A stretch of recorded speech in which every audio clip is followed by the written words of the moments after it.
Hello students, class 10th.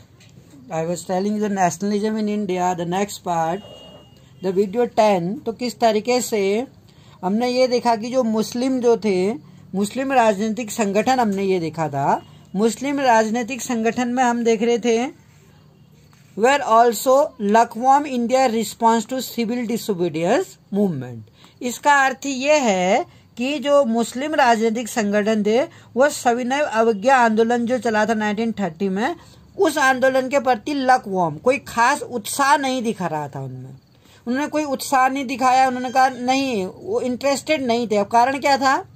After the decline of non cooperation, क्योंकि non cooperation में खिलाफत movement जो मोहम्मद अली और शौकत अली ने नॉन कॉपरेशन मूवमेंट के साथ हिस्सा लेके एक ब्रिटिशर्स के अगेंस्ट उन्होंने मूवमेंट चलाया था, लार्ज सेक्शन ऑफ मुस्लिम। तो उसमें से जो बहुत बड़ा मुसलमानों का वर्ग था उनको कांग्रेस से कटा हुआ महसूस करने लगे वो, यानी कि कांग्रेस से उन्हें वो अपनापन नहीं मिला, कांग्रेस से कट गए थे वो 1920 में ही।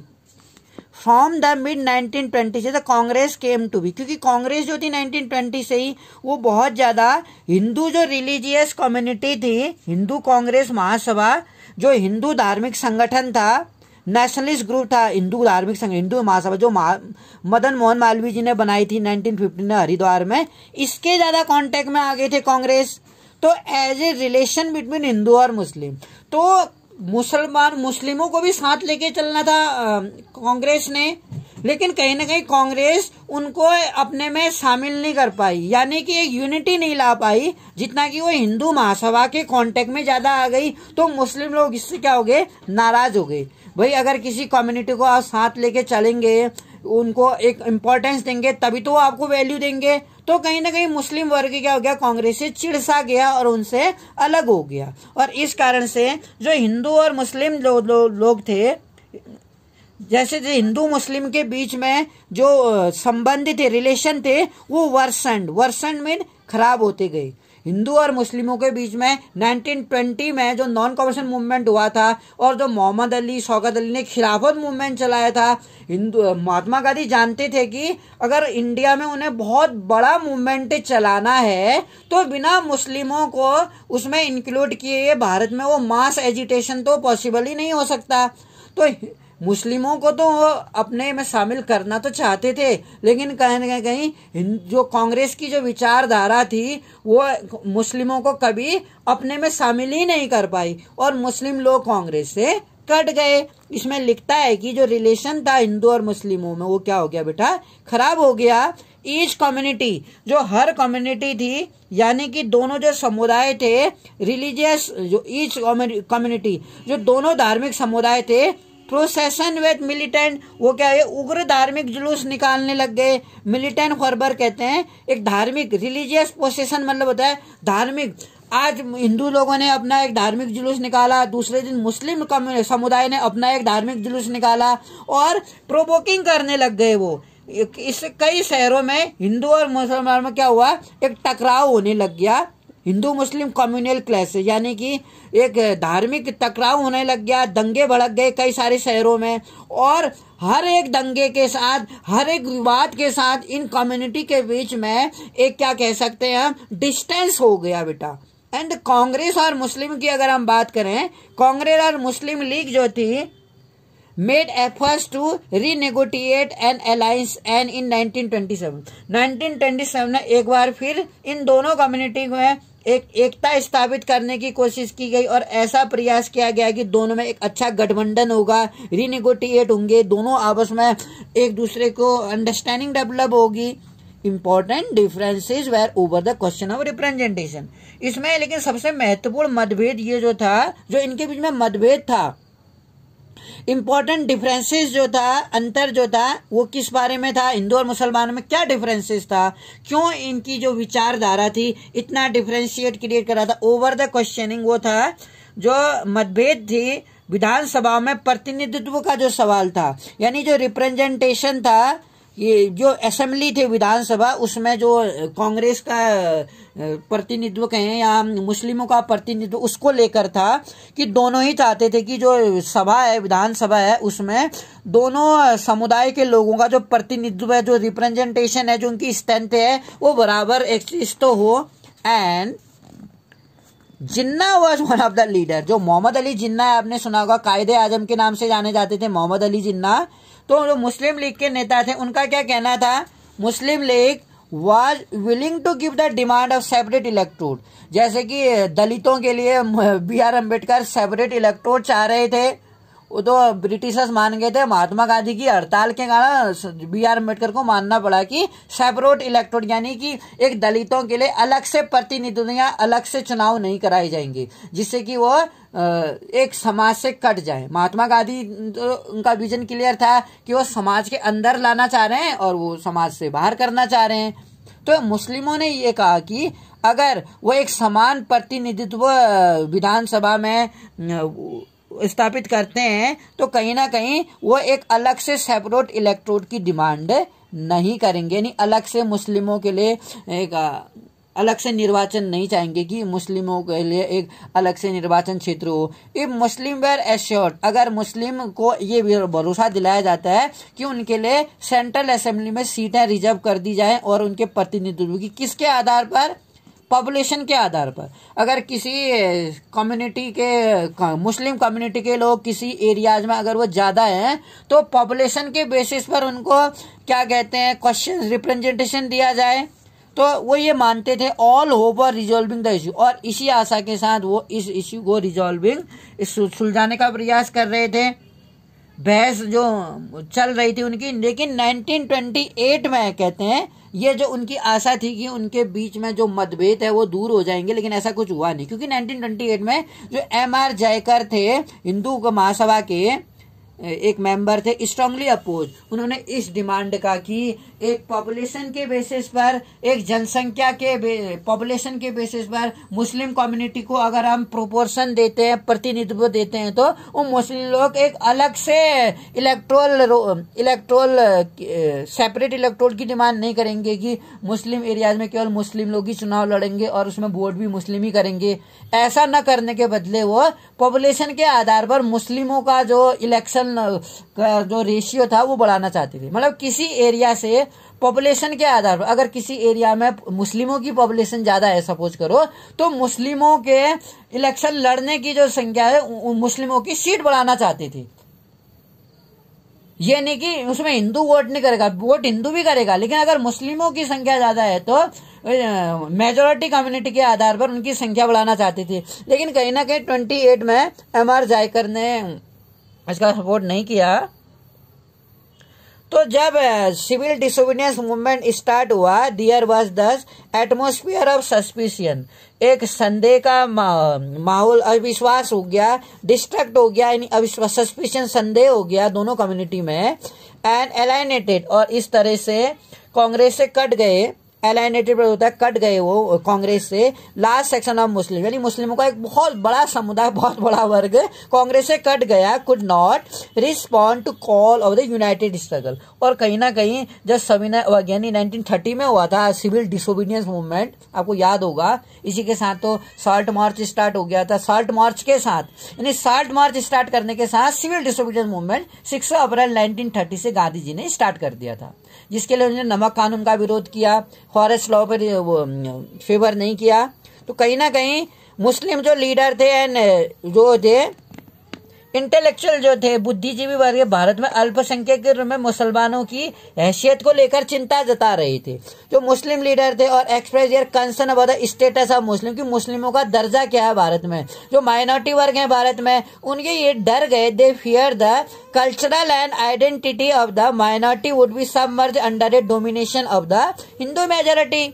उनको ये डर था, दे फियर दैट कल्चर, जो उनकी मुस्लिमों की जो संस्कृति है, जो उनका वर्चस्व है, आइडेंटिटी है, उनकी जो पहचान है, वो क्या होगी, माइनॉरिटी लोगों की सब मर्ज, यानी कि एक खोस ही जाएगी, अल्पसंख्यकों की संस्कृति पहचान क्या होगी, वो अपनी खो देंगे, ये डर सता रहा था उन्हें। तो बेसिकली अगर हम बात करें, जो नेशनलिज्म थी, नेशनलिज्म जो राष्ट्रवाद था, कि जो spread when people began to believe. अब राष्ट्रवाद की भावना भाई कब पनपती है, कब लोग एक राष्ट्र से प्रेम करना शुरू कर देते हैं। हम कहें कि अब मैं राष्ट्र प्रेमी हूं या मैं राष्ट्र को प्रेम करता हूं, तो ये राष्ट्रवाद की भावना कैसे पनपेगी, मैं राष्ट्र में कैसे निष्ठा रखूंगा। पीपल बिगेन टू बिलीव, जब लोग ये यकीन करें कि they are all the part of same nation. अब राष्ट्रवाद की भावना लोगों में कब फैलेगी, कब पनपेगी, जब वो ये महसूस करे कि वो एक ही राष्ट्र के हैं। एंड दे डिस्कवर, और ये खोजें कि कुछ एकता जो उन्हें एक सूत्र में बांधती है। बेशक हमारे देश में लोग अलग अलग भाषा को, अलग अलग संस्कृति को, अलग अलग धर्मों को मानने वाले लोग रहते हो, लेकिन आखिर ऐसी कौन सी चीज है वो देश को यूनाइटेड करती है। यानी शायद ही कोई ये कहे कि मैं इंडियन हूं, धर्म के आधार पर, भाषा के आधार पर वो अपना डिवीजन ना करे। How did the nation become a reality in mind, आखिर एक राष्ट्र लोगों के मस्तिष्क में एक यथार्थ का रूप कैसे लेता है। यानी कि मैं देश हूं और एक देश प्रेम मेरे अंदर पनपे। हर एक व्यक्ति के अंदर, एक सिटीजन के अंदर एक देश प्रेम कैसे पनप सकता है, एक नागरिक एक देश के लिए कैसे प्रेम कर सकता है, एक निष्ठा कैसे रख सकता है देश में, यूनिटी कैसे आ सकती है देश में, मैं कहना चाह रहा हूँ। How did people belonging to different community, जो पीपल होते हैं वो कैसे विभिन्न समुदाय, क्षेत्र और भाषा से संबंध अलग अलग समूह और सामूहिक अपनेपन का भाव कैसे विकसित करते हैं। जो अलग अलग कम्युनिटी के लोग होते हैं, जो पीपल होते हैं, एक देश में अलग अलग समुदाय से होते हैं, अलग अलग क्षेत्र से होते हैं, और अलग अलग क्षेत्र से होते हैं तो भाषा भी अलग बोलते हैं। तो इसके बावजूद in spite of speaking different languages and adopting different religion, how they develop the sense of unity. It's a very difficult for the citizen to develop the sense of unity. एक यूनिटी की भावना develop करना, sense of collective belonging come partly so the experience of united struggle. जो सामूहिक अपनापन है, sense of collectively belonging का अर्थ है, सेंस कहते हैं सामूहिक अपनापन, सेंस ऑफ कलेक्टिव बिलोंगिंग, जो पूरा सामूहिक अपनापन का भाव है, वो कैसे संयुक्त संघर्षों के जो मिलके लोग संघर्ष करते हैं, दो द एक्सपीरियंस यूनाइटेड स्ट्रगल। यानी जैसे मुस्लिमों ने भी एक होके लड़ा और सिखों ने भी लड़ा, हिंदुओं ने भी लड़ा। तो जब एक यूनाइटेड होके किसी अपने डिमांड्स के लिए लड़ते हैं किसी कम्युनिटी के लोग, तो उस वक्त क्या होती है, लोगों में एक कलेक्टिव बिलोंगिंग की भावना आती है। There were also a variety of cultural process. हम इसमें देखते हैं बहुत सारी सांस्कृतिक प्रक्रियाएं भी थी जिनके जरिए जो राष्ट्रवाद था, नेशनलिज्म कैप्चर, लोगों की जो विचारधारा थी, इमेजिनेशन था, उसको क्या कर दिया, लोगों की कल्पना में छा गया। राष्ट्रवाद लोगों के दिमाग में छा गया, कहेंगे एक राष्ट्रवाद का नशा हो गया उन्हें कि एक राष्ट्रवाद आएगा देश में, देश प्रेम की भावना आएगी। कहीं ना कहीं उन्हें लगता था कि जो ब्रिटिशर्स थे वो उनको गुलाम बना रहे हैं, उन पर अपने क्या अधिकार जमा रहे हैं और उन पर अत्याचार ज्यादा कर रहे हैं। वो हिस्ट्री एंड फिक्शंस, इतिहास और जो फिक्शन है, साहित्य हम कहेंगे, और फोकलोर जो कहते हैं, लोक कथाएं जो होती हैं, और जो संगीत हैं, पॉपुलर प्रिंट जो होती हैं। पॉपुलर प्रिंट का अर्थ है कि जो चित्र और जो प्रतीक होते हैं, सिंबल्स जो है, जो गीत हैं, और पॉपुलर प्रिंट है, जो प्रसिद्ध कहानियां होती है, प्रिंट होती है, सिंबल्स, प्रतीक, ऑल प्लेड, वो ये सभी चीजें। यानी कि उस दौर में जब इंडिया में लिटरेसी थी, हम सभी जानते हैं, लेकिन जो लिटरेट लोग थे वो लोग क्या करते थे, जैसे बाल गंगाधर तिलक हैं, उन लोग कई सारी पत्रिकाएं छापते थे, और पत्रिकाओं में जो ब्रिटिशर्स के जो डिस्क्रिमिनेशन करते थे या उसके इनजस्टिस से अत्याचार थे उसके बारे में वो अपनी पत्रिकाओं में छापते थे। और कहीं ना कहीं ब्रिटिशर्स इतने चालाक थे, उन लोगों ने एक वर्नाकुलर प्रेस एक्ट लगा दिया था जिसमें अंग्रेजी में छापना अनिवार्य कर दिया था। अब इंग्लिश इंडियन लोग समझते नहीं थे, जिससे कि उन लोगों को समझ में ना आए कि ब्रिटिश लोग आखिर उस देश में क्या कर रहे हैं।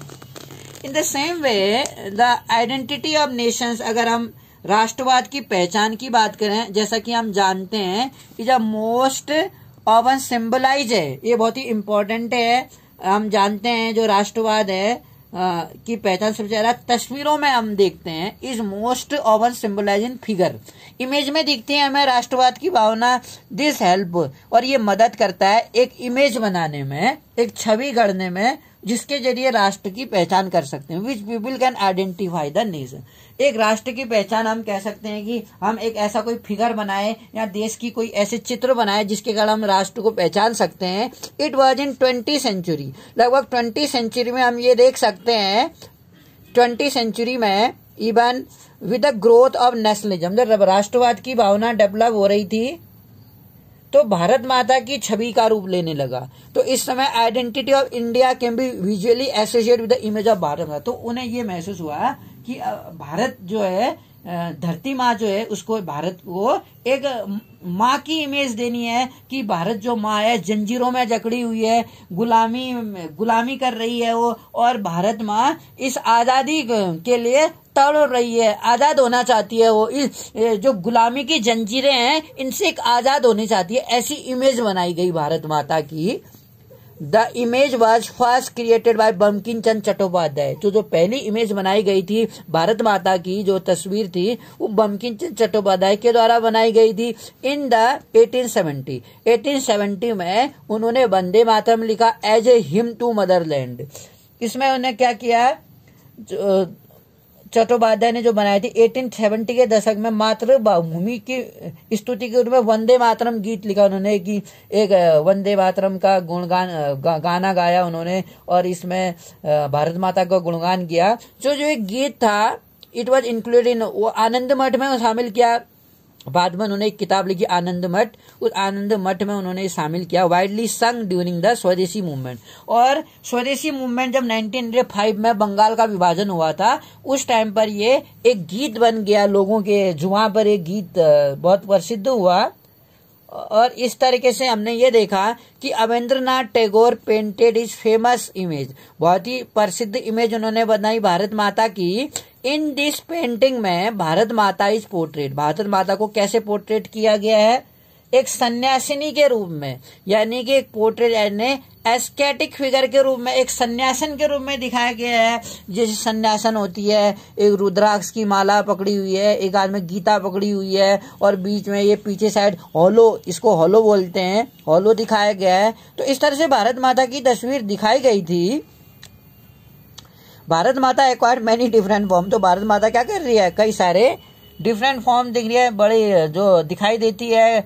इसमें सन्यासिन के रूप में दिखाई दे रहे हैं। और कैसी दिखाई दे रही है वो इमेज भारत माता acquired in figure in aesthetic, जो सन्यासिनी है, सन्यासिनी के रूप में। सी इज काम, वो बहुत ही क्या है, शांत है, कंपोज्ड है, गंभीर है, डिवाइन देवी है और स्पिरिचुअल मतलब आध्यात्मिक है।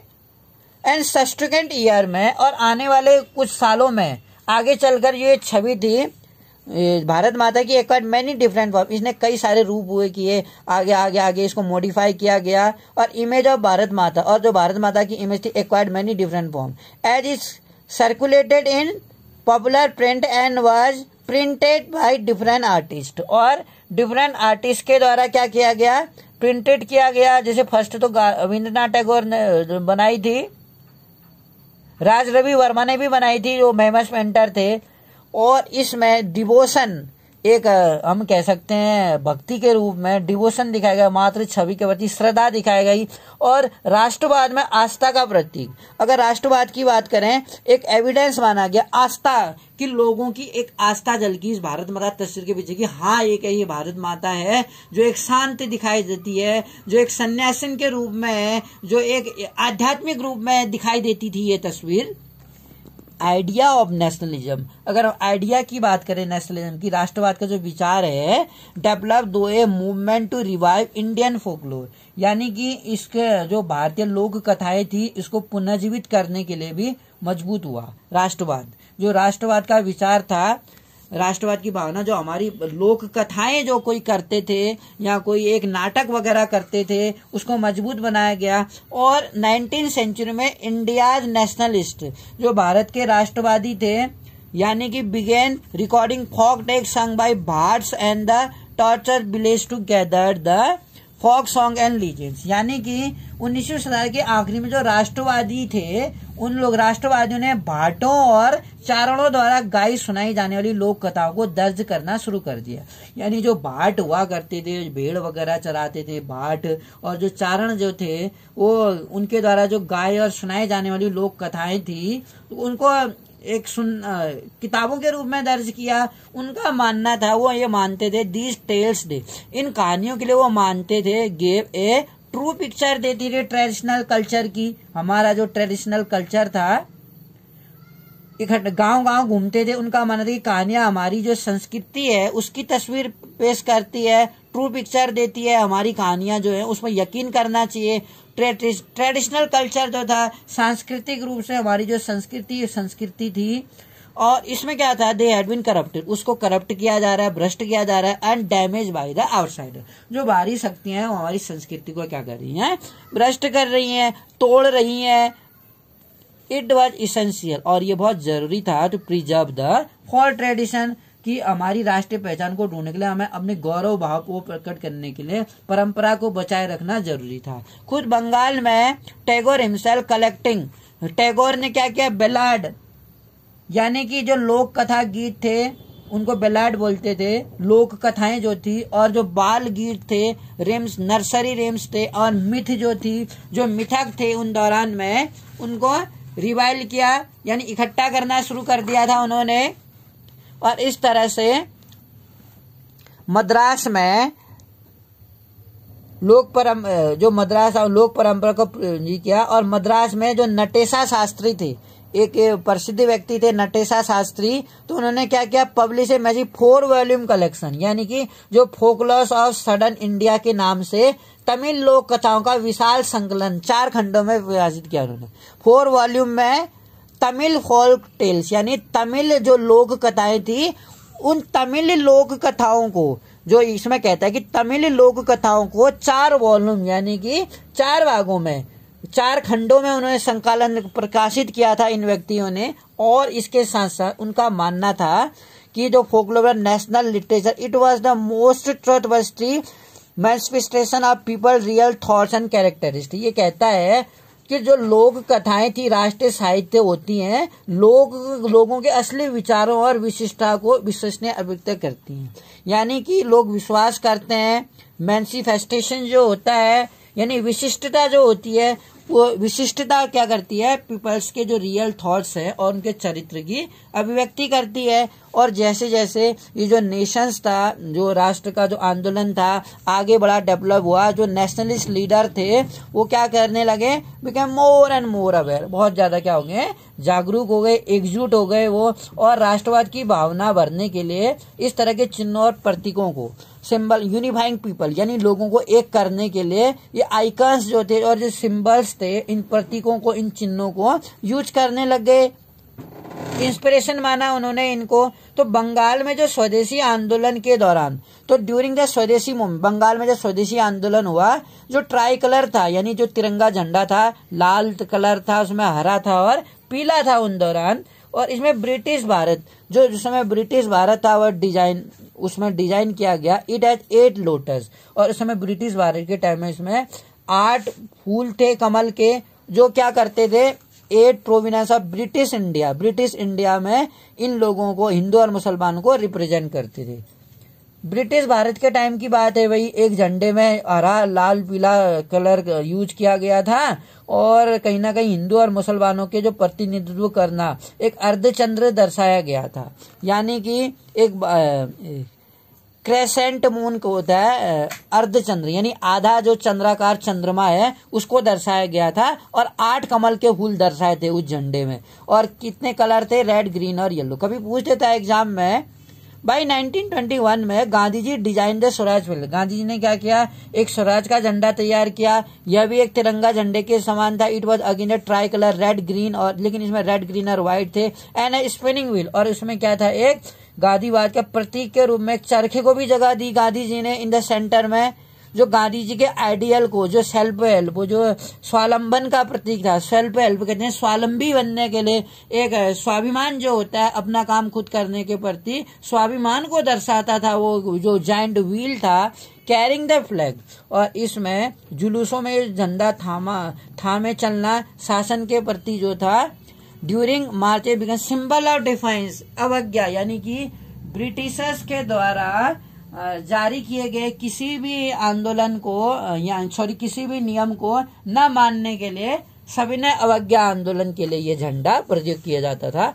अनदर जो मीन्स थे इतिहास की, अगर हम बात करते हैं, क्रिएटिंग फीलिंग ऑफ नेशनलिज्म, जिसमें नेशनलिज्म की फीलिंग आई थ्रू द री इंटरप्रिटेशन, यानी कि एक राष्ट्रवाद की पुनर्व्याख्या अगर हम करें, इतिहास की पुनर्व्याख्या, री इंटरप्रिटेशन माने होता है व्याख्या करना इतिहास की। अगर हम इतिहास को दोबारा व्याख्या करें by the end of 19th century में, अगर हम देखें 19वीं शताब्दी के अंत तक, तो भारतीय लोगों को ये महसूस होने लगा था, इंडियन बिगेन फीलिंग, भारतीय लोग ये महसूस करने लगे that to install a sense of pride, यानी कि राष्ट्र के प्रति गर्व का भाव जगाने के लिए भारतीय इतिहास को अलग ढंग से पढ़ाया जाना चाहिए। Indian history has to be thought about differently, एक भारतीय जो इतिहास है जो लोगों में एक नेशनलिज्म की भावना क्रिएट करे, एक यूनिटी की भावना क्रिएट करे और एक अपनत्व लाए, इस तरीके से इतिहास को पढ़ाया जाना चाहिए। आजकल के सेंस में अगर हम बात करें, ब्रिटिश तो जो भारतीय लोग थे उन्होंने भारतीय लोग जो ब्रिटिश थे उन्होंने भारतीयों को बैकवर्ड समझा, पिछड़े हुए और प्रिमिटिव, यानी कि आदि मानव आदि काल के जो जंगली लोग थे, पिछड़े लोगों के रूप में हमें ये सोचा उन्हें, और जो ऐसे लोग जो कि इनकैपेबल ऑफ गवर्निंग देमसेल्फ, जो अपना शासन देश खुद नहीं चला सकते हैं। ब्रिटिशर्स ने यह माना कि भारतीय लोग पिछड़े थे, बैकवर्ड थे, अनएजुकेटेड थे और अंडर डेवलपमेंट नहीं था उनका, तो वो अपना शासन अपने देश को खुद नहीं चलाने के लिए सक्षम नहीं थे। In this one Indian begin looking into past, और अगर हम ये देखते हैं कि जब हम भारत के लोग अपने की महान उपलब्धियों की खोज में, इसके विपरीत जहां ब्रिटिशर्स लोग ये मानते थे कि भारतीय लोग पिछड़े हैं, प्रिमिटिव है, आदिम जनजाति के लोग हैं और इनकैपेबल और अपना जो शासन खुद नहीं चला सकते हैं, इसके संदर्भ में इन रिस्पॉन्स इंडियंस जो भारतीय लोग थे वो कैसे देखते थे अपने आप को, into past to discover, Bharat की एक महान उपलब्धि, भारत की जो उपलब्धियां थी वो उसको एक बड़ी उपलब्धि मानते थे भारत के लोगों ने अच्छी उपलब्धि हासिल किया करके। They wrote about the glorious development, वो एक यहाँ की अतीत की गौरवमय प्राचीन युग के बारे में लिखना शुरू कर दिया था कि यहाँ की जो कला थी एंशियंट टाइम में, जो आर्ट था, कला थी, जो आर्किटेक्चर था, यहाँ का वास्तुशिल्प जो था, आर्किटेक्चर में वास्तुशिल्प, विज्ञान जो था, मैथमेटिक्स था, रिलीजन धर्म जो था, यहाँ का धर्म है, यहाँ का विज्ञान है, यहाँ का वास्तुविद है, यहाँ की जो कलाकृतियां हैं, यहाँ का जो कला है, संस्कृति है, दार्शनिकता है और जो यहाँ का व्यापार है वो तेजी से किस तरह से फला फूला था उस काल में। उनका कहना था कि इस महान युग के बाद पतन का समय आ गया था। ऐसा ग्लोरियस जो टाइम था, जो महान स्वर्णिम युग था, इसके बाद इन द व्यू, उनके व्यू में was flowed by the history of decline, इतिहास में एक पतन का योग आ गया, पतन होने लग गया भारतीयों का। इंडिया वॉज कॉलोनाइज, भारत में क्या हुआ, उपनिवेश स्थापित हो गया था। दिस नेशनलिस्ट हिस्टोरी की जो थी हिस्ट्री अर्ज्ड, तो ये कहता है, उनका कहना कि महान युग के बाद पतन जब आया, भारत को गुलाम बना लिया गया उपनिवेश के द्वारा। ब्रिटेन ने अपना उपनिवेश स्थापित कर दिया, अपनी बस्तियां यहाँ स्थापित कर दी, भारतीयों पर अत्याचार करने लग गए, भारतीयों पर शासन करना स्टार्ट कर दिया, भारतीयों को आदेश देना शुरू कर दिया। उनका यह मानना था कि भारत तो खुद शासन कर ही नहीं सकता है, भारत की संस्कृति तो इतनी पिछड़ी हुई है, यहाँ के लोग इतने सक्षम नहीं है। इंडियाज ग्रेट अचीवमेंट और चेंज, और इस तरह से भारत की महानता हमने ये देखा, भारत को गुलाम बना दिया। और इस राष्ट्रवादी इतिहास में पाठकों को अतीत में भारत की महानदार उपलब्धियों पर गर्व करना चाहिए, कहता है। जो एफर्ट्स जो था unified people veg not without problem, लेकिन कहीं ना कहीं जो एफर्ट्स थे, इतने जो प्रयास थे, तो ये हम देखते हैं जो ये प्रयास किए गए थे इनके द्वारा पीपल जिसमें यूनिफाई हुए वेर नॉट विदाउट प्रॉब्लम्स, बिना समस्याओं के नहीं थे। When the past being glorified, जिसमें पास्ट क्या था, ग्लोरीफाइड था, was Hindu when the image celebrate were drawn from Hindu iconography and people of other community felt left out, कह रहा है। और भारत की जो महानता अगर हम देखें, लोगों को एकजुट करने की कोशिश कि अपनी समस्याएं थी। अब समस्याएं तो थी, भारत के लोगों को एकजुट कैसे किया जा सकता था, अलग अलग धर्म के, अलग अलग संस्कृति के लोग थे। When the past being glorified, और जिस अतीत का गौरवगान किया जा रहा था कि अतीत में यहाँ ऐसी कला थी, ऐसी संस्कृति थी, यहाँ का ऐसा वास्तुशास्त्र था, या यहाँ की ऐसी मतलब यहाँ का ऐसा साहित्य था, ऐसी संस्कृति थी, ऐसा गौरवशाली इसका भारत का इतिहास रहता था, जहाँ पर भारत को सोने की चिड़िया तक कहा जाता था। तो ऐसे गौरवशाली भारत का गुणगान करना था। हिंदुओं का जो अतीत था, जिन छवियों का सहारा लिया जाता, when image celebrated way drawn from Hindu iconography, जो हिंदू छवियां जो थी उनका सहारा लिया जाता, वे हिंदू के क्या थे, प्रतीक थे। People of community and felt it, और उनके समुदाय के लोग कहीं ना कहीं एक दूसरे से अपने आप को अलग थलग महसूस किया करते। तो आई यू अंडरस्टूड कि भारत माता के में एक बहुत ही ब्यूटीफुल पिक्चर नजर आ रही है। Figure of Bharat Mata is contrast to on pointed by Rabindranath Tagore ने बनाई। देखो बाद में इसको मॉडिफाई किया, यहाँ पर एक लायन दिखाया गया है और भारत माता ने एक झंडा पकड़ा हुआ है और पीछे एक हाथी को दिखाया गया है। और इसका बैकग्राउंड आप देखिए, यहाँ पर एक ऐसे नदी झरना जैसा आ रहा है। Contrast to Pandit Rabindranath Tagore see strong beneath trishul, त्रिशूल भी पकड़ा है, देखो झंडा भी है, उसमें त्रिशूल है। Standing beside a lion, lion के पीछे बैठी है, और एलिफेंट के साथ, बोथ सिंबल ऑफ पावर, जो क्या है एक पावर का, यानी कि हाथी और शेर के बीच में खड़ी है वो, और ये दोनों ही शक्ति और सत्ता के क्या है, प्रतीक माने जाते हैं। तो in this way, I hope you understood the chapter. Later I will revise this lesson in the future. Thank you for listening me.